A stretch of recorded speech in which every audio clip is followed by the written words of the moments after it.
আমার মা বাবা একটি প্রবাসী ছেলের সাথে আমার বিয়ে দিয়েছিল, কিন্তু সেই সংসার করা আমার পক্ষে সম্ভব ছিল না, আর তাই তাকে আমি ডিভোর্স দিয়ে চলে আসলাম। বাড়িতে আসার পর 50 বছর বয়সী একটা লোক আমাকে পায়েস খাইয়ে অজ্ঞান করে ফেলে। অজ্ঞান অবস্থায় লোকটি আমার সাথে যা করেছিল তা শুনলে তোমাদের মাথা ঘুরে যাবে।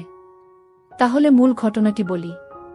35 বছর বয়সী প্রবাসী ছেলের সাথে যখন আমার বিয়ে হয় তখন আমার বয়স তার অর্ধেক। খুব বিপদে পড়ে বিয়েটা করেছিলাম, কিন্তু আমার সাথে এমনটা ঘটবে কে জানে। মনে করেছিলাম বিয়ে করলে হয়তো ভালো একটা পরিবেশ পাব, যেখানে আমি সুখে থাকতে পারব, কিন্তু যেটা ভেবেছিলাম সেটা ভুল ছিল।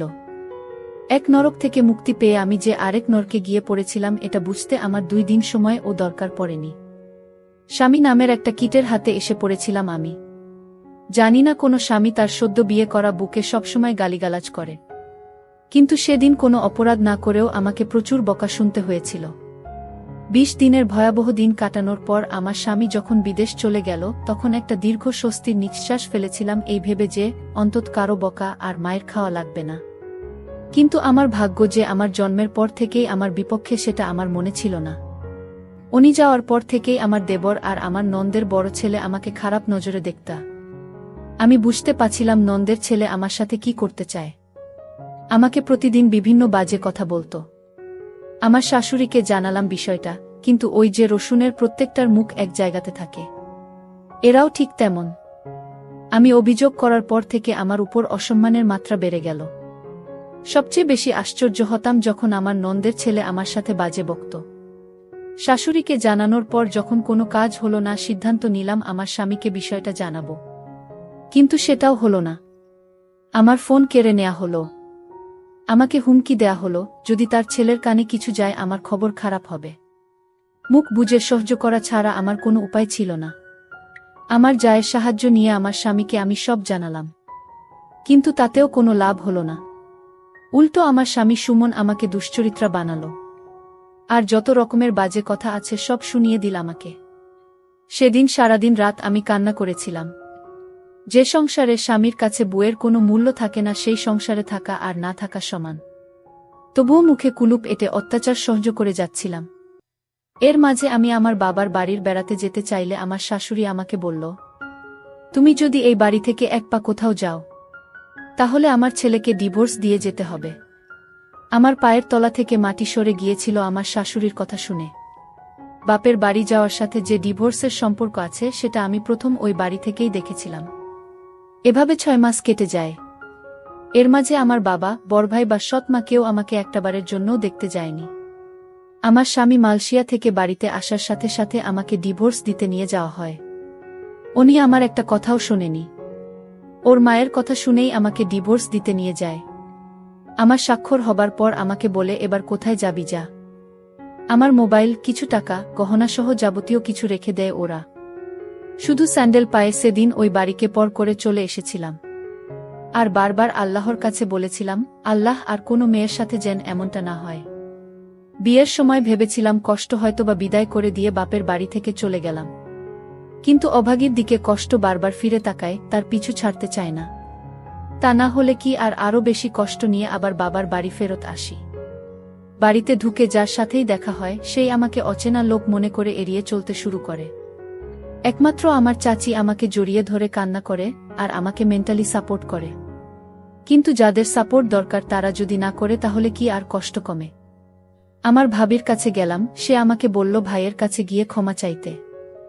মনে অনেক সাহস সঞ্চয় করে বড় ভাইয়ের কাছে একটু ছায়া খোঁজার আশায় গেলাম, কিন্তু সেই ভাই আমাকে সেই দিন মারছিল আর গালি দিচ্ছিল। ভাবি গর্ভবতী ছিল, আমাকে ঠেকাতে গিয়ে সেও ভাইয়ের হাতে মার খেয়েছিল। ভাই শুধু বলতেছিল সব দোষ নাকি আমার, কিন্তু কেউ একটাবার বুঝতে চায় নাই যে আমার সংসার ভাঙাতে আমার কোনো দোষ নাই। আবার সেই উঠতে বসতে সৎ মায়ের খোঁচা, ভাইয়ের দুর্ব্যবহার, আব্বার মুখ গোমরা করে থাকা, মোটের উপর সবকিছুকে জাহান্নামের আগুনের মতো মনে হচ্ছিল। আমি যদি 2 দিন না খেয়েও থাকতাম কেউ এসে খাইয়ে দিয়ে যাওয়া তো দূরের কথা, এসে জিজ্ঞাসাও করত না আমি খেয়েছি কিনা। শুধু আমার ছোট চাচি এসে আমাকে খাইয়ে দিয়ে যেত। তবুও সবসময় আসতে পারত না, আর ভাবি ভাইয়ের কথার বাইরে আসতে পারত না। সিদ্ধান্ত নিলাম বাড়ি থেকে দূরে কোথাও চলে যাব, যেখানে আমার কেউ নেই, পরিচিত কেউ নেই। দরকার হলে কাজ করে খাবো কোথাও, তবুও এই নরকে থাকব না। কিন্তু পারছিলাম না। কিন্তু সেই সাহসটা সঞ্চার করতে পারছিলাম না, যেটা আমার মা করে দেখিয়েছিল। যেই সাহসের কারণে আমাকে হতে হয়েছে একটা পুরো পরিবারের কাছে কুকুরের মতো। যেই সাহসের কারণে আমাকে দেখলে অন্য সবাই নাক সিটকাত। সেই সাহসটা আমি দেখাতে না পেরে ওই বাড়িতেই থেকে গেলাম। বেশ অবস্থাসম্পন্ন একটা পরিবারে আমার জন্ম হয়েছিল। শুনেছিলাম একটা মেয়ের আশায় যখন সবাই ছিল তখনই আমার জন্ম। কিন্তু কে জানত সোনার চামচ মুখে নিয়ে জন্ম নেয়া শিশুটির জন্য ভয়াবহ সুখ অপেক্ষা করছে। আমার জন্মের পরে আমার মা আমার বাবাকে বিদেশ পাঠিয়ে দেয়, যাতে আমার ভবিষ্যতের জন্য কোনো চিন্তা করা না লাগে। বাবা মায়ের কথা মতো বিদেশে চলেও যায়। আর মা এদিকে বাবার অগোচরে একটা ব্যাংকে চাকরি নেয়। কিন্তু এটা আমার বাড়ির আশেপাশের কারো চোখে সহ্য হয়নি, এমনকি আমার মেজ কাকুরও না। আমার বাবাকে মায়ের চাকুরির ব্যাপারে সবকিছু বলে দেয়। আর সেই দিনই ফোন দিয়ে বাবা মায়ের সাথে প্রচুর ঝগড়া করে এবং মাকে চাকুরি ছাড়তে এক প্রকার বাধ্য করে। মা চাকরি ছেড়ে দিয়ে বাড়িতেই সময় কাটাতে লাগল। এর মধ্যে বাড়ির পাশের একটা লোকের নজর পড়ে আমার মায়ের উপর। আমার বয়স তখন 8 বছর। সবসময় লোকটা মায়ের পিছু পিছু ঘুরঘুর করত। কি উদ্দেশ্য নিয়ে ঘুরত তা আমি বুঝতাম না। আমি শুধু মায়ের নির্বে কান্না করা দেখতাম। কাউকে ভয়ে কিছু বলতো না, এটা ভেবে যে অপবাদ বের হয়ে যাবে। বলে রাখা ভালো, এটা আমার সৎ মা ছিল। একদিকে বড় ভাইয়ের উচ্ছৃঙ্খল জীবনযাপন, অন্যদিকে ওই লোকটার জ্বালাতন মাকে দুর্বিষহ করে তুলেছিল। এর মাঝে কাটার উপর বিস্ফোরা হয়ে আসে আমার দূরসম্পর্কের খালা। সে এসে মাকে বলে যে খালু বিদেশ যাবে, কিছু টাকা লাগবে, টাকার পরিমাণ 4 লাখের মতো। মা তার বোনের মুখের দিকে তাকিয়ে টাকা দেওয়ার কথা বলে, কিন্তু সেটা আমাদের গ্রাম থেকে উচ্চ সুদে নিয়ে।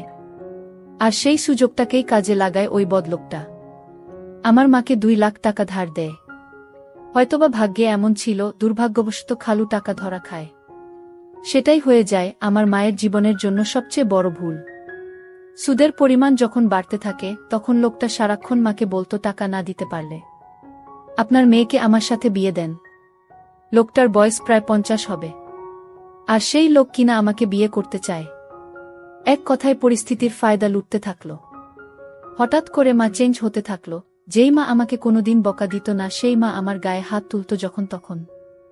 দিন দিন আমার মা এই লোকটার সাথে বিয়ে দিতে চাইত। তখন তো বুঝতাম না কাহিনী কি, যেটার বাঁধন থেকে মা বেরিয়ে আসতে পারে নাই। লোকটা দেখতে খুব বাজে ছিল, আর সেই লোকের সাথে আমার বিয়ে দিতে চায়। একদিন 50 বছরের লোকটি আমাদের বাড়িতে এসে আমার মাকে বলল, এই শোন, যদি 15 দিনের মধ্যে টাকা না দিতে পারো তাহলে আপনার মেয়েকে আমার সাথে বিয়ে দিয়ে দেন। আমার মা আমাকে বুঝিয়ে বলল, আমি এত টাকা কোথায় থেকে দিব?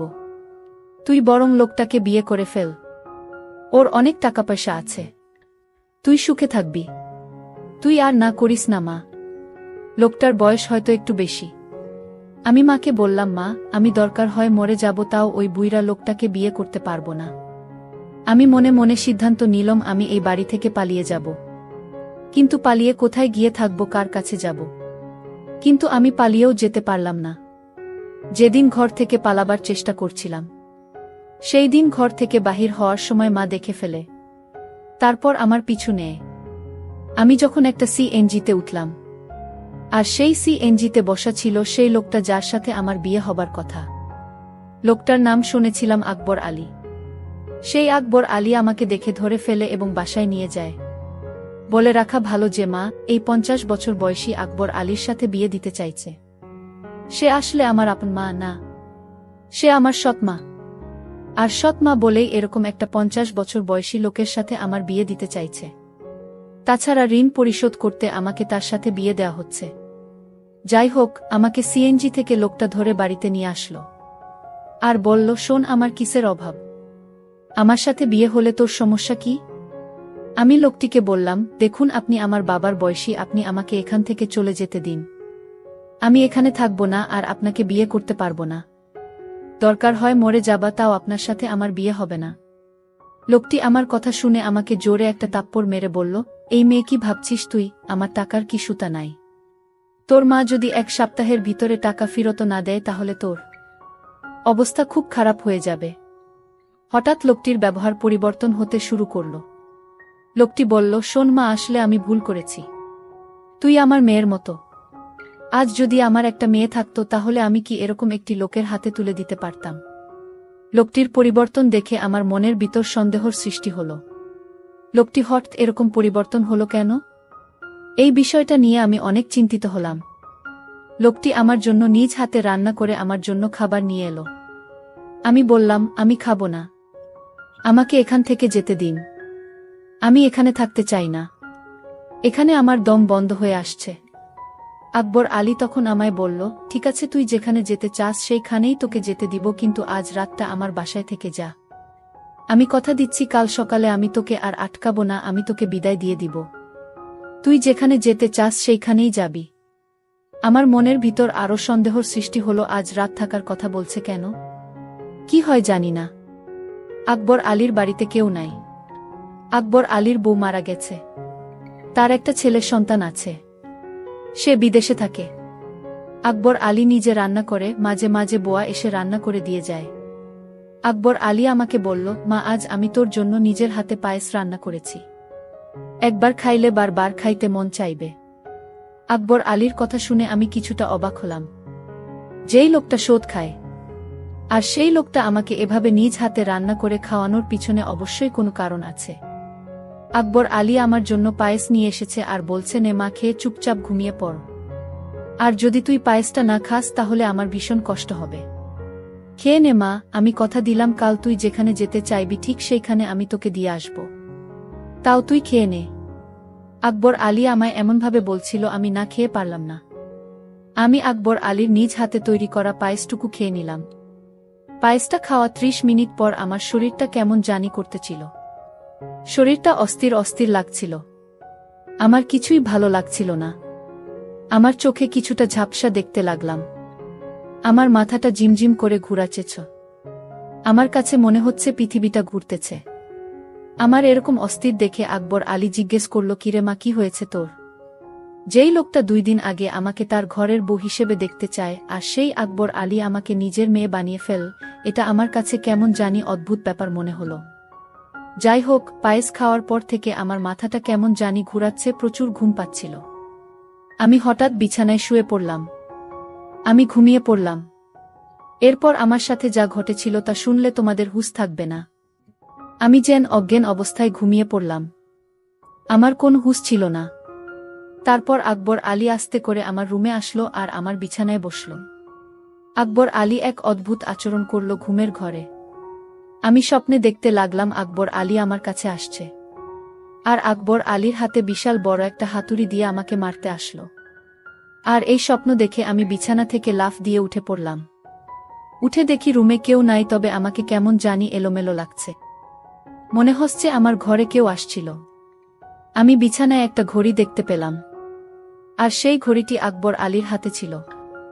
আমি ভালো করে লক্ষ্য করলাম এটা আকবর আলীর হাতে ছিল, কিন্তু দরজা তো ভিতর থেকে লক করা, তাহলে আমার রুমে কেউ ছিল না। তাহলে আমি কি বাজে স্বপ্ন দেখছি? আর সেই স্বপ্নে আমার ঘুম ভেঙে গেল। আকবর আলী আমার রুমে না আসলে তাহলে কে আমার রুমে আসলো? আর ঘড়িটি তো আকবর আলীর। তাহলে আকবর আলী কি আমার রুমে এসেছিল? আমি রুম থেকে বের হয়ে দেখলাম আকবর আলী নামাজ পড়তে লাগল। আমি আকবর আলীকে দেখি ভীষণ অবাক হলাম। আমি দাঁড়িয়ে থেকে তার নামাজ দেখলাম। নামাজ শেষে হলে আমি তার কাছে গেলাম এবং বললাম, দেখুন, আজ রাতে আমার রুমে কে আসছিল আমি বুঝতে পারছি না। তারপর আকবর আলী বলল, আরে বোকা মেয়ে, তোমার রুমে আবার কে আসবে? তুমি হয়তো দুঃস্বপ্ন দেখছ। তাহলে আমার বিছানায় আপনার ঘড়ি কি করে এলো? কই, ঘড়ি তো আমার হাতে, তাহলে এটা কার ঘড়ি? ও বুঝেছি মা, আমার ছেলে 2টা একরকম ঘড়ি নিয়ে আসছিল বিদেশ থেকে। আর তুমি যে রুমে থেকেছ সেই রুমে আমার ছেলে থাকতো, সে হয়তো ভুল করে ঘড়িটা ফেলে রেখে চলে গেল। আচ্ছা মা, আমি তোমার জন্য একজন পাত্র ঠিক করেছি। আমি তোমাকে তার সাথে তোমাকে বিয়ে দিব। তোমার মায়ের সাথেও আমার কথা হয়েছে। আমার তো কোনো মেয়ে নেই, আর আমি তোমাকে আমার মেয়ে করে নিলাম। আর তুমি গতকাল রাতে যা দেখছো সবই দুঃস্বপ্ন মা। তারপর আকবর আলী আর আমার মা আমার জন্য সেই সুমন ছেলেটিকে নির্ধারণ করল। আমি আকবর আলীকে বাবা বলে ডাকলাম। বাবা, আসলে আমি তোমাকে ভুল বুঝেছিলাম। তোমার মতো এমন মানুষ এ যুগে পাওয়া বড়ই কঠিন। তারপর আকবর আলী বাবা আমার বিয়ের সমস্ত খরচ বহন করে আমাকে সুমনের সঙ্গে বিয়ে দিয়ে দিল। কিন্তু কথায় আছে না, অভাগীর কপালে কি আর সুখ সয়। আমি তাকেও ডিভোর্স দিয়ে চলে আসলাম, কারণ এই পরিবারটি ভালো ছিল না। তাই বাড়িতে আসার পর কেউ আমাকে আশ্রয় দেয়নি। তাই এখন ঢাকা শহরে নিজে চাকরি করে নিজের পেট চালাই। জানি না তারপর আমার কপালে কি হয়। আজকের গল্পটি এখানেই শেষ করলাম। যদি গল্পটি ভালো লাগে তাহলে চ্যানেলটি সাবস্ক্রাইব করে পাশে থাকবেন। ধন্যবাদ।